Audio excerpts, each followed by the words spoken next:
हुकूमत ने 170 अरब रुपए के टैक्सेस लगाने का फैसला कर लिया है। वफाकी वज़ीर ख़जाना इसहाक डार ने कहा है कि नए टैक्सेस लगाने के लिए मिनी बजट लाना पड़ेगा। इमरान खान का IMF से मुआहदा हम निभा रहे हैं।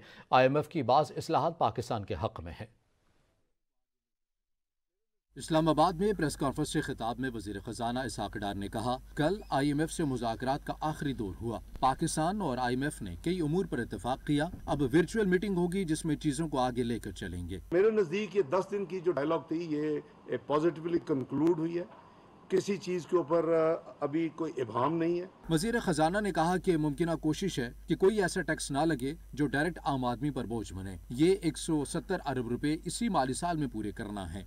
इसहाक डार का कहना था कि गैस के सेक्टर में भी गर्दिशी कर्जे को मज़ीद रोकना है। अनटारगेटेड सब्सिडीज को मिनिमाइज करेंगे। गैस के सर्कुलर डेट के फ्लो को भी जीरो करना है। वजीर खजाना ने कहा है कि पेट्रोलियम मसनूआत की कीमतों में लेवी को 5-5 रुपए बढ़ाया जाएगा। सेल टैक्स नहीं लगाया जाएगा। मिनी बजट लाना पड़ेगा, खा बिल की शक्ल हो या ऑर्डिनेंस की सूरत में।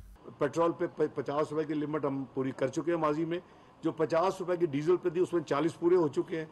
तो इस पे जो बैलेंस है 10 रुपए, वो हमें 5-5 रुपए 1 मार्च 1 अप्रैल को, but automatically that had to be done. Ishaq Dar बोले कि गुज़िश्ता 5 साल में 24वें नंबर पर मईशत को 47वें मईशत पर ला खड़ा कर दिया। PDM इमरान खान की हुकूमत के IMF से किए गए मुआहदे पर अमल कर रही है। बेनज़ीर इनकम सपोर्ट प्रोग्राम में तय किया है कि 360 अरब से हुकूमत 400 अरब पर लेकर जाएगी। 24वीं मईशत से 47 बना दिया और कर्जे थे 70% बढ़ा दिए हैं। जो डेट सर्विसिंग थी वो अपने नाकाम पॉलिसी की वजह महंगाई का तूफान खड़ा कर दिया है। वज़ीर खजाना इसहाक डार का कहना था कि दोस्त ममालिक से इमदाद मिलने की उम्मीद है। $5-7 मिलियन आने दें तो सब बिजनेस शुरू हो जाएगा।